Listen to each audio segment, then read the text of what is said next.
He'd run her over and was taking his twisted frustration out on her while she was dying. Dogs. Our most faithful companions, they give unconditional love and loyalty. We feel responsible to speak for those that can't speak for themselves, and sometimes words can't sufficiently tell the pain we feel after somebody did our dog wrong, so some resort to vengeful acts like nuclear revenge. Grab your furry friend and enjoy. A story about a bully that eats a dog but ends his own life consequently. Neighbors stealing a dog, get their kids stolen. Followed up by a dog killer losing what he loves most, himself. And the last story, about a tyrant kid who throws a big rock at a dog to harm him, but ends up being harmed the most himself. Naturally, viewer discretion is advised. These revenge acts might be disturbing to snowflakes. I have 3 dogs, Tiki, Scruffy, and Bailey, which my family has rescued from the streets and uncaring neighbors who couldn't care if the animal died. I also have 2 cats, Halo and Snowflake, both of which I adopted from the SPCA. I have Tourette's, AD and OCD, and the tics from my Tourette's made me a prime target for bullying. At that point in my life I was the shy weird kid in the class that never spoke. I had no friends and my companions were the only reason I woke up in the morning. One kid named Andrew, his real name 'cause frick him, loved to feel strong, so he picked on me. He beat me up, made me feel like trash, and hyped other trash human beings to bully me. In general, I'm a patient little bastard and very vengeful. One day my mom brought one of my dogs, Tiki, to school so we could take her to the vet without driving back home because the closest vet was 50 kilometers away and Tiki needed a heart scan. My mom needed the toilet, so she left Tiki with me. Straight after she left, Andrew and 2 of his goons show up. Andrew started saying, "What's this spaz, got a new toy for us to play with?" I replied, "Andrew, please, she's very sick, I'm begging you, please leave her alone." Andrew, "Oh, but where's the fun in that?" He then proceeds to pick Tiki up and toss her to his friends. Tiki had surgery and steel bars placed on a few of her bones, so it hurts her a lot if you don't pick her up properly. Because of the pain she is in, she snaps at Andrew and bites his hand. Andrew yelled that the dog is a little shit and she needs to learn respect. Andrew then proceeds to throw Tiki a solid 5 meters where she hits the ground on her side. I begin to scream and my mom starts to run from the bathroom after hearing my scream. Andrew and his gang then run, laughing. My mom and I scoop Tiki up, who's wheezing and bleeding from her mouth, and take her to the vet while I tell my mom what happened on the way there. Tiki ended up passing away because of brain hemorrhaging from the blunt trauma. Scruffy waited at the front door of my house for 2 days waiting for Tiki to come home. Waiting. I tried to tell the staff what happened, but Andrew was the popular kid and his parents were very close friends with the principal, so nothing was done to get justice. This whole ordeal caused me to become immensely depressed, but in the end I was left a festering vessel of rage. No more quiet shy kid, no more little weak boy, no more. I devised a plan. I went to the gym for every morning at 4:30, then I would get dressed and go to school. This boosted my self-confidence and I soon gained a few friends who are still my friends to this day. I became a teacher's pet. I made the whole school think I was a loyal goody two-shoes teacher's pet, all according to plan. After 3 years I was seen by the staff as the epitome of a good and innocent student. No one would suspect me to harm anyone else. Andrew had a scholarship to my school for playing sports and it was his passion in life. Would be a shame if someone were to end that. I told some people who I knew would take action, what he did to my dog and how I knew some people that would pay generously for the service. Next week everyone is chatting in class. "You hear what happened to Andrew?" "Yeah, I heard someone mugged him and bust up his leg." A comminuted leg bone was what was left. The assailant smashed Andrew's leg with a hammer so many times that the bone broke into more than 5 pieces. The leg was unsalvageable and had to be amputated. Bye-bye scholarship and all his favorite things to do in life.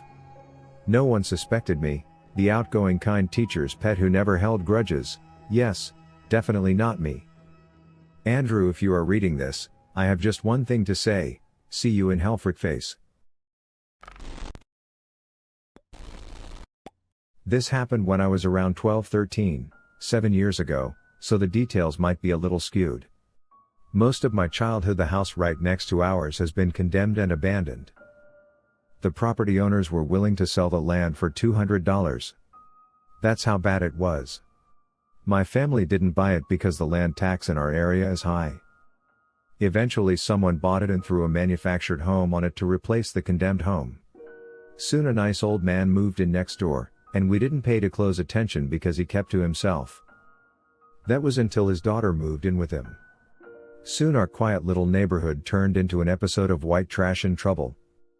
The daughter would fight with her spouse about every little thing and keep my family and neighbors up half the night. Their kids were the worst part of all. We never knew how many kids lived in that house because so many different children and adults were in and out of there all the time. Me and my siblings tried to become friends with them because there are not too many kids our age in the town. We ended up being more of their babysitters than just a friendly neighbor kid. They would come over to our house and each of my siblings had a group of 3 to 4 kids each to watch over. These kids would walk in uninvited into our house, while we would play with their sibling in the yard, then steal toys and games from our rooms. They would either take it for themselves or throw it in our backyard river. They did that a lot if we made them mad for taking back our stuff. They would constantly run in and out of our house, even if no one was with them. They would steal all of the fruit in the basket my mom left out for us. My mom didn't kick them out immediately, because she never wanted to deny a kid food if they need it. My mom confronted the parents about their behavior, and their 3-year-old son called her a bitch. The parents refused to apologize for their behavior, saying stuff like, "If you loved it so much you wouldn't have let them take it, or don't parent my kid." One thing they would specifically do to me is pulling my hair all the time. I'm a tomboy, and they would just call me a boy in a wig because girls can't play with skateboards and girls can't play with ninja action figures or any other gender stereotype. They would constantly bombard me because they truly didn't know girls were allowed to play with anything they wanted. One of their heavier children stole my skateboard and jumped on it, breaking it in half. Similar to that so no head vine. Then they said I shouldn't have been playing with one anyway. There are plenty more examples, but I think you get the point. The neighbors decided that because our house was nicer, that they had permission to run an electrical line from our backyard plugs to their house. Which in itself is a bad thing, but they decided to run off our electric bill to triple the cost of our original. We were lower middle class, below poverty level, so we couldn't afford that kind of bill. The rule in our house is if you're not using it, it is turned off. That's why my parents were awfully surprised to see an $800 electric bill. Eventually a person from our electric company came out to our house to see what was happening. They found an extension cord running to their house. The electrician simply unplugged it, then warned the neighbors of the legal reasons why they can't do that. Then said that should be the end of that problem. My mom politely but sternly went to the neighbors to emphasize that this was not okay. The neighbor had a small adult tantrum about it and cussed my mom out, but eventually come back into her home to de-escalate the situation any further. Our neighbors tried 1 or 2 more times to run the line from our house to theirs. They would move it at night so we wouldn't see them move it. Each time when we unplugged it, they would cuss us out and send their kids over to destroy something else in our home. Eventually mom straight up told them she would call the police and press charges if they or their come on our property again. We could still be friends with their kids, but they weren't allowed on our land. The neighbors decided that because we won't let them use our electricity, that the next best option was to steal our dog from the backyard, and claim our dog attacked our kids. Even though our dog was harmless and cowers at everything due to bad owners before us. I'm guessing because our dog liked to rip her tags off a lot, the neighbors could call in a stray dog attack their kids. The pound came and took our puppy away. By the time my brothers and I got home, she was already gone. We just assumed she ran off to our grandmother's who lived down the street. She would do this often because my grandma spoils her. When my parents came home, they about lost it, learning our dog was missing. We obviously looked for her but couldn't find her. After 2 days, we found her at the dog pound. She was impounded. The officer said it was obvious that our dog didn't hurt their kids, but they still had to take her in for an evaluation. My parents had to spend $200 to get her out. The pound told us why the dog was taken, and my mom had enough. It was time for revenge. When my mom got home, she sent my little brother over to their house to play with their kids. He was still friends with some of them at the time. My brother became a little spy that day. His job was to look around their house and report anything that could be suspicious.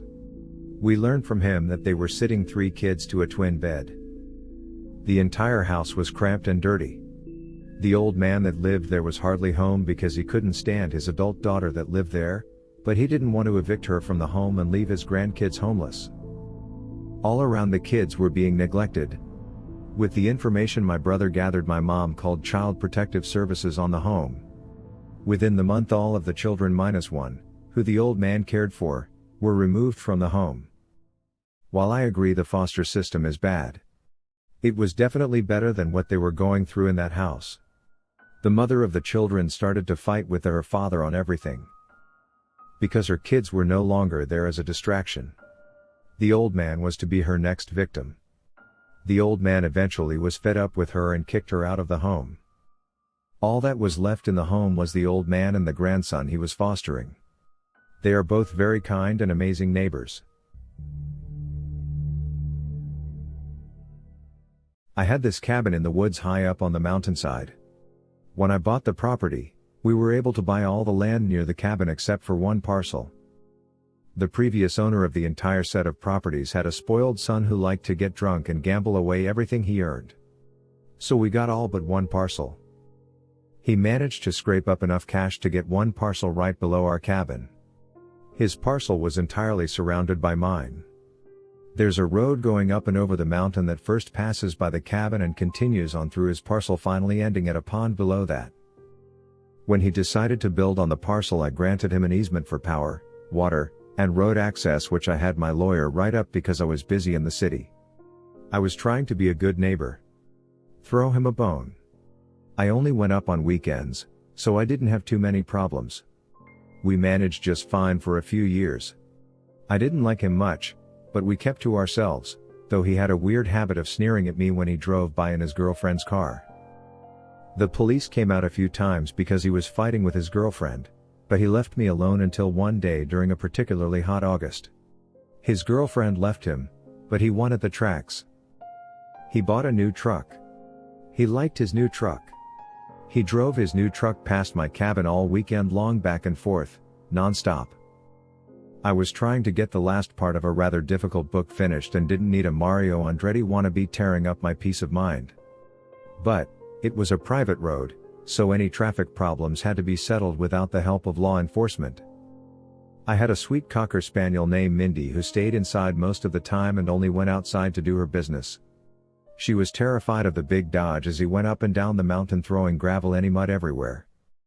When I went outside to tell him to stop, he flipped me off, called me a few special words and threatened to run me over if I didn't get out of his way. I just shook my head and went inside, resolving to settle his problem with a lawyer, instead of fighting him. I didn't want to accidentally kill him. He wasn't a very big guy and all mouth anyways. I figured it was the liquor talking. So I walked Mindy and kept her inside that weekend. I had to wear headphones to tune out his act, while living in a cabin in the woods. He was pissed because I bought his father's land, despite the fact that his father left him enough money to buy it several times over. He told my solicitor all of this when he wrote up the easement. My lawyer informed me of this when I contacted him about the dangerous Dodge dirtbag. He continued driving up and down the mountain like a maniac for the next 4 weekends. He did not stop even in the dead of night. He just went on and won, and I locked my doors hoping he wasn't so deranged that he would set my cabin on fire. Fortunately, the second weekend my lawyer told me to get video and pictures if possible, but not to confront him. So I set up a camera and hunting camera by the corner of my house about 5 yards from the road. I have groceries delivered once a month to the cabin, by the local supermarket in town. The delivery person has instructions to leave the bags on the back porch. I didn't hear her knocking on the 5th weekend, and so she let herself in and put the bags on the kitchen counter. While she was leaving, Mindy slipped outside to do her business but couldn't get back in. I didn't hear her barking, But I did hear her yelps when the drunk bastard ran her over. I ran outside and he's standing over her cursing Mindy.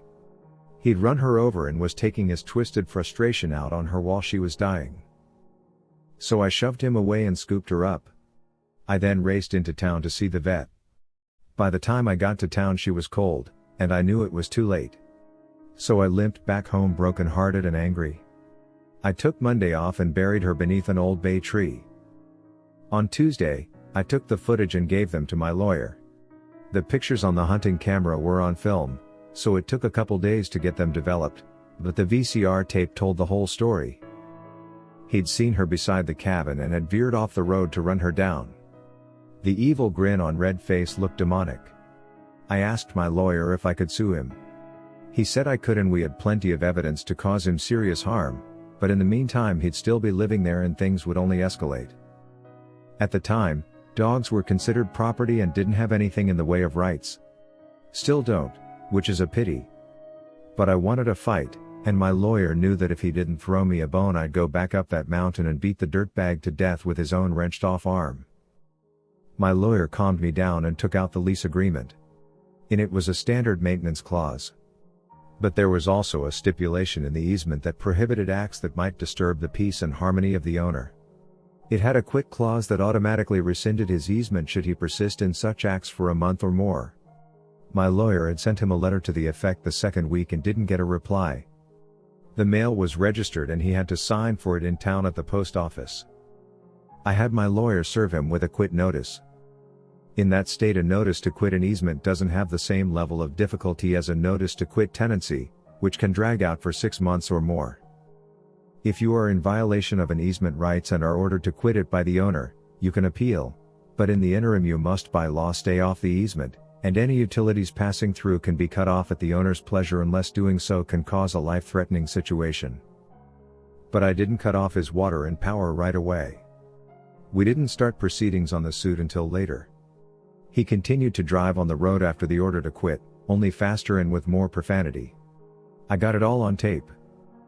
I told him so, and he said he didn't care. He said ugly frick like me should just die. So I decided to stay away until the suit was initiated. So, a month later I had workers on the mountain put in a nice gate, solid construction in 3 feet of concrete. I could open and close it with a garage door opener. I had barbed wire fence around the whole property. So the only way in or out was via the gate. I had a pedestrian gate put in beside the road and left that unlocked. It was about a quarter mile to the cabin and half that again to his own place. A fairly long walk for a raging alcoholic. I got good pictures of him on the game camera that weekend. Dirtbag driving up to the gate in his big truck. Dirtbag trying to jimmy the lock. Dirtbag leaving and returning with a hacksaw to try to cut lock. Dirtbag leaving in frustration. Dirtbag returning with his truck. Dirtbag leaving again. Dirtbag ramming the gate uphill at full speed. Finally dirtbag through windshield laying on hood as smashed truck rolls back down the mountain. The gate didn't even bend. The truck sure did. He lived, still not as ugly as me, but we can't get everything we want. 20-odd shots and more than enough proof to show to the judge to get a protection order, and since it was a small town, the same judge wasn't too pleasant with him when we took his last penny during the lawsuit.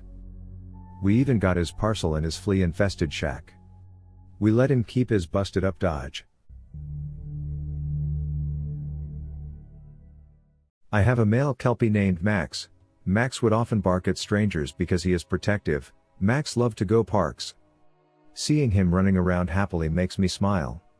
One day, me and my dad took Max to the park, but we weren't alone. A bad kid I knew was there with his friends. Let's call him Antonio. He was a scumbag bully.